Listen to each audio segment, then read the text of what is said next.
Škoda Kodiaq alebo Superb? To je otázka, na ktorou som si lámal hlavu posledné 2 mesiace.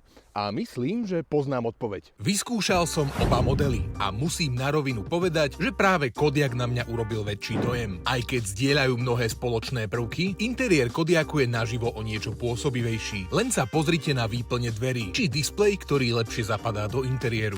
A potom je tu samotný priestor. Kodiaq ťaží z vyššej karosérie a cítiť to aj v interiéri, alebo na zadných sedadlách. Sportline sa môže navyše pochváliť týmito sedačkami, či naozaj vkusným výberom materiálov obloženia. Subjektívne mi viac vyhoval aj samotný podvozok a na diaľnici pôsobí Kodiaq naozaj prémiovo, najmä vďaka skvelej akustike. A mohol by som pokračovať ďalej, no v skutočnosti ma najviac zaujal práve plug-in hybridný pohon. Pokojne môžete na Kodiaq nazerať ako na elektromobil s predĺžovačom dojazdu. Má väčšiu batériu než prvý Nissan Leaf, rýchle nabíjanie a reálny dojazd cez 100 km. Mimo mesta sa zapája do činnosti benzínový štvorvalec a kombinovane rátajte s výkonom 150 kW. To je na bežné jazdenie viac než dostatočná hodnota. Vyzerá to tak, že plug-in hybridy konečne dosiahli svoj prím.